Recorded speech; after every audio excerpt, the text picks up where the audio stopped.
ആദ്യ പ്രയോഗമായിട്ട് കൂടി എൻ്റെ ഉന്നം പിഴച്ചില്ല. നെഞ്ചിൽ തന്നെ തറച്ചു. ഉടൻ തന്നെ ഞാനും സിറിയസും ബാൽക്കണിയിൽ നിന്ന് താഴേക്കൂടി. ഉന്നം ശരിയായിരുന്നെങ്കിലും ഞാൻ കൊടുത്ത ബലം പിഴച്ചു.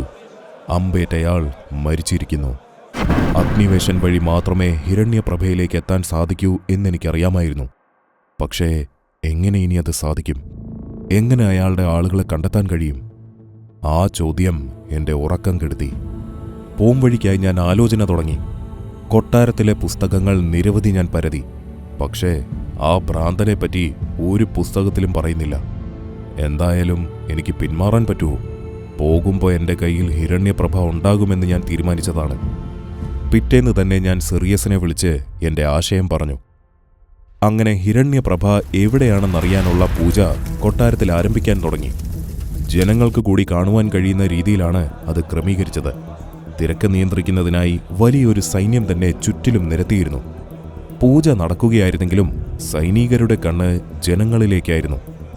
കൊട്ടാരത്തിലെ നിരവധി ജോലിക്കാർ എനിക്ക് വേണ്ടി പ്രാർത്ഥിക്കുന്നത് ഞാൻ കണ്ടു. റിസ്ക്കാണ് എടുക്കുന്നത്, പക്ഷേ എടുക്കാതെ വയ്യ. മുൻപോട്ട് പോകണമെങ്കിൽ ഇത് തന്നെയാണ് വഴി. ഞാൻ കാത്തിരുന്നു ആ വസ്തുവിൻ്റെ വരവിനായി. അങ്ങനെ അധികം വൈകാതെ തന്നെ അത് സംഭവിച്ചു. അമ്പ് ലക്ഷ്യസ്ഥാനത്തെത്തി. അന്ന് ഞാനൊരു ബ്രിട്ടീഷ് കപ്പലിലെ അസിസ്റ്റന്റ് ക്യാപ്റ്റനായിരുന്നു. ഇന്ത്യൻ മഹാസമുദ്രത്തിലെ ഒരു ഭാഗത്ത് ഞങ്ങൾ സ്റ്റക്കായി നിൽക്കുകയായിരുന്നു. 2 വഴിയാണ് ഞങ്ങളുടെ മുൻപിലുള്ളത്. ഒന്ന് എളുപ്പവഴിയും രണ്ടാമത്തേത് കറങ്ങിയുള്ള വഴിയും. ഒന്നാമത്തെ വഴിയിലൂടെ പോകുവാൻ പറ്റിയാൽ നിരവധി ഇന്ധനവും സമയവും ഞങ്ങൾക്ക് ലാഭിക്കാം. പക്ഷേ ചെറിയൊരു പ്രശ്നമുണ്ട്. ആ വഴിയിൽ പോർച്ചുഗീസ് സൈന്യമുണ്ടാകുമോ എന്നൊരു സംശയം. അവരുണ്ടേൽ അത് ഓരോരുത്തരുടെയും ജീവന് തന്നെ ആപത്താണ്. എന്ത് ചെയ്യണമെന്നറിയാതെ ക്യാപ്റ്റൻ സംശയത്തിൽ വീണു. ആ സമയത്താണ് ഒതുക്കത്തിൽ എൻ്റെ ഒരു ആശയം ഞാൻ ക്യാപ്റ്റനോട് പറയുന്നത്. എന്തോ ഭാഗ്യത്തിന് ക്യാപ്റ്റൻ അത് ബോധിച്ചു. അങ്ങനെ കപ്പലിലെ സേഫ്റ്റി ബോട്ടിൽ ഞാനിരുന്നു. മരണത്തിലേക്കാണ് പോകുന്നതെന്ന പേടിയുമുണ്ട്. പക്ഷെ പേടി നോക്കിയാൽ നമുക്ക് ജീവിക്കാൻ പറ്റുമോ? അങ്ങനെ ഒന്നാമത്തെ വഴിയിലൂടെ ഞാൻ മുൻപോട്ട് പോയി. കപ്പലിലെ എല്ലാവരും ആ കാഴ്ച ഭയത്തോടെ ഉറ്റുനോക്കിയിരുന്നു. കപ്പലിലെ പാചകക്കാരൻ വരെ ആ കാഴ്ച കാണുവാൻ പുറത്തേക്കെത്തി. പതിയെ പതിയെ ബോട്ട് അവരുടെ കൺവട്ടത്ത് നിന്നകന്നു. കുറച്ച് സമയത്തിനു ശേഷം ബോട്ടിനെ ലക്ഷ്യമാക്കി വെടിയുണ്ടകൾ പാഞ്ഞു.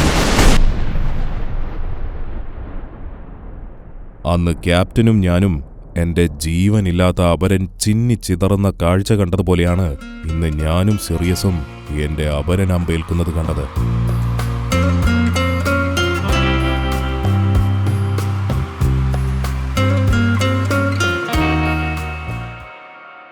ഉടൻ തന്നെ അമ്പ് വിട്ട ആളുടെ ചുറ്റും ഞങ്ങൾ കൂടി. പക്ഷേ എത്ര ചോദിച്ചിട്ടും അവൻ മറ്റുള്ള ആളുകളെപ്പറ്റി പറയുന്നുണ്ടായിരുന്നില്ല. മണിക്കൂറുകളോളം ആളുകൾ പല വിധത്തിൽ അവനോട് ചോദിച്ചു. അവൻ്റെ വായിൽ നിന്നും ഒന്നും വീണില്ല. ഒരു കാര്യമൊഴിച്ച് അഗ്നിവേശന്റെ ആർക്കും അറിയാത്ത ആ കഥ വേണമെങ്കിൽ അവൻ പറയാമെന്ന് പറഞ്ഞു. എങ്കിൽ അങ്ങനെ ആവട്ടെ എന്ന് ഞാനും പറഞ്ഞു. ഒരു പ്രത്യേകതരം കുട്ടിയായിരുന്നു അഗ്നിവേശൻ. ചെറുപ്പം മുതൽ തന്നെ പരമ്പരാഗതമായുള്ള ആയുധ പരിശീലനം ആ കുട്ടി ചെയ്തിരുന്നില്ല. ഇത് ശ്രദ്ധിച്ച അച്ഛൻ അതിശക്തമായ രീതിയിൽ ആ കുട്ടിയെ എതിർത്തു. എന്നാൽ അച്ഛൻ്റെ ആ ആജ്ഞയും കുട്ടി തെറ്റിച്ചു. അക്രമം ഒന്നിനും ഒരു പരിഹാരമല്ല എന്നതായിരുന്നു അവൻ്റെ വിശ്വാസം. പരമ്പരാഗതമായ രീതികൾ പോലും സ്വന്തം ഇഷ്ടത്തിന് മാറ്റി എന്ന് അഗ്നിവേശൻ സ്വയം വിശ്വസിച്ചു. അമ്മയായിരുന്നു അച്ഛനെന്ന വൻമരത്തെ താങ്ങി നിർത്തിയിരുന്നതെന്ന കാര്യം ആ കുട്ടി ഒരിക്കലും അറിഞ്ഞിരുന്നില്ല. അമ്മയുടെ വാക്ക് എതിർക്കാൻ അച്ഛന് കഴിയില്ലായിരുന്നു. അച്ഛന് അമ്മയെ ചെറിയ ഭയമുണ്ടായിരുന്നു. അമ്മയായിരുന്നു ആ കുട്ടിയുടെ ഏക ആശ്വാസം. ഒരു പ്രത്യേകതരം ബന്ധമായിരുന്നു അവർ തമ്മിലുണ്ടായിരുന്നത്.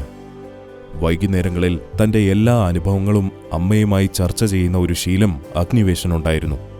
പക്ഷേ വിചിത്രത എന്താണെന്ന് വെച്ചാൽ തൻ്റെ യൗവനപ്രായത്തിലും ആ ശീലം മാറ്റിയില്ല എന്നതാണ്. കാരണം അമ്മയെ അയാൾക്ക് ജീവനായിരുന്നു. ഒരു അർദ്ധരാത്രിയായിരുന്നു അത്. കൊട്ടാരത്തിലേക്ക് ഒരു ഭടൻ ഓടിക്കതച്ചു വന്നു. ശേഷം മണിയടിച്ച് എല്ലാവരെയും ഉണർത്തി. ശേഷം അയാളുടെ ആ വാർത്ത വിളംബരം ചെയ്തു. കൊട്ടാരത്തിലുള്ള എല്ലാവരെയും അത് ഞെട്ടിച്ചു. അമ്മ തലകറങ്ങി വീണു. ഉടൻ തന്നെ കൊട്ടാരത്തിലെ ജോലിക്കാരെല്ലാം ജീവനും കൊണ്ട് പുറത്തേക്ക് ഓടുവാൻ തുടങ്ങി. അഗ്നിവേശൻ അമ്മയെ വിളിച്ചുണർത്തി. അച്ഛനായ വിക്രാനന്ദൻ മരിച്ചത് അവർക്ക് ഉൾക്കൊള്ളാനാകുന്നില്ല. കുറേ സമയം ശൂന്യതയിലേക്ക് നോക്കിയവരിരുന്നു. അമ്മയെ ഈയൊരവസ്ഥയിൽ കാണുന്നത് അഗ്നിവേശൻ ആദ്യമായിട്ടായിരുന്നു. അതുകൊണ്ട് തന്നെ കൊട്ടാരം വിടുന്ന കാര്യം അമ്മയോട് പറയാൻ അയാൾ ഭയന്നു. പക്ഷേ ശത്രുക്കൾ കുറച്ച് സമയത്തിനുള്ളിൽ തന്നെ കൊട്ടാരത്തിലെത്തും. ഒരു വിധത്തിൽ ധൈര്യം സംഘടിപ്പിച്ച് അയാൾ അത് പറഞ്ഞു. അമ്മ അതിന് മറുപടിയൊന്നും പറഞ്ഞില്ല. അമ്മ അനങ്ങുന്നില്ല. അഗ്നിവേശൻ അലറി വിളിക്കാൻ തുടങ്ങി. അമ്മ കേൾക്കുന്ന മട്ടില്ല. അഗ്നിവേശൻ ആകെ പേടിച്ചു. ഒച്ച വെച്ച് തളർന്ന് അയാൾ അവിടെയിരുന്നു. കുറച്ച് സമയത്തിനു ശേഷം അമ്മ സംസാരിക്കാൻ തുടങ്ങി. അമ്മയ്ക്ക് ഇളയച്ചനെയും മക്കളെയും അവസാനിപ്പിക്കണം, അതും അഗ്നിവേശന്റെ കൈകൊണ്ട്. അഗ്നിവേശൻ ഉടൻ തന്നെ അമ്മയ്ക്ക് ആ വാക്കുകൊടുത്തു. ചെറിയച്ഛൻ്റെയും മക്കളുടെയും അന്ത്യം എന്റെ കൈകൊണ്ടായിരിക്കും. കുമരികണ്ഠത്ത് ഇനിയൊരു രാജാവ് വാഴില്ല. ഭരിക്കുവാൻ തുനിയുന്നവരുടെ മരണം എന്റെ കൈകൊണ്ടായിരിക്കും. അവൻ വേഗം തന്നെ അമ്മയെ പുറത്തേക്ക് പോകാൻ വിളിച്ചു. എന്നാൽ അമ്മ അവിടെ തന്നെ നിൽക്കുകയായിരുന്നു. അഗ്നിവേശന് കാര്യം മനസ്സിലായില്ല. അമ്മ കുറച്ചുനേരം അവന്റെ കണ്ണിലേക്ക് തീവ്രമായി തന്നെ നോക്കി നിന്നു. ശേഷം ഒരു വിചിത്ര ആഗ്രഹം പറഞ്ഞു. അമ്മയുടെ ആഗ്രഹം അഗ്നിവേശന്റെ തല കറക്കി. അയാൾ അവിടെ ഇരുന്നു പോയി.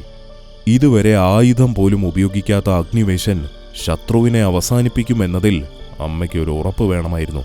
അഗ്നിവേശന്റെ ഉള്ളിൽ പക ആഴത്തിൽ തന്നെ നടേണ്ടിയിരുന്നു എന്ന് അമ്മയ്ക്ക് തോന്നി. അതായത് അഗ്നിവേശൻ ഈ സംഭവം ഒരിക്കലും മറക്കാൻ പാടില്ല. എന്നാൽ അതിനായി അമ്മ കണ്ടെത്തിയ ആഗ്രഹത്തിന് കൂട്ടുനിൽക്കാൻ അഗ്നിവേശൻ സമ്മതിച്ചില്ല. ഇതിലും ഭേദം തന്നെ കൊല്ലുന്നതാണെന്നതായിരുന്നു അഗ്നിവേശന്റെ മറുപടി. നിരവധി തവണ അമ്മയോട് അയാൾ ഇത് നടക്കില്ല എന്ന് ആണയിട്ട് പറഞ്ഞു. അമ്മയിൽ നിന്ന് ഒരനക്കവുമില്ലാതെ വന്നപ്പോൾ അയാൾ അമ്മയുടെ കാല് പിടിച്ച് കരയാൻ തുടങ്ങി. ശത്രുവിന്റെ കയ്യിൽ നിന്നും ഞാൻ മരിക്കണോ എന്ന് നീ തീരുമാനിക്കുന്നതായിരുന്നു അമ്മയുടെ മറുപടി.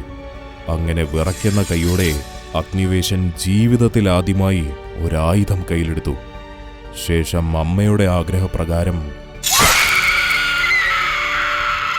അഗ്നിവേശൻ അമ്മയെ കൊന്നു. അമ്മ അഗ്നിവേശന്റെ ഉള്ളിൽ ഒരു തീപ്പൊരിയാണ് ഉണ്ടാക്കാൻ ശ്രമിച്ചതെങ്കിൽ യഥാർത്ഥത്തിൽ ഒരു വിസ്ഫോടനമാണ് അയാളുടെ ഉള്ളിലുണ്ടായത്. കൊട്ടാരം വിടുമ്പോൾ അമ്മയ്ക്ക് നൽകിയ വാക്കായിരുന്നു അയാളുടെ കാതിൽ മുഴങ്ങിക്കൊണ്ടിരുന്നത്. കുമരികണ്ഠത്ത് ഇനിയൊരു രാജാവ് വാഴില്ല. ഭരിക്കുവാൻ തുനിയുന്നവരുടെ മരണം എന്റെ കൈകൊണ്ടായിരിക്കും.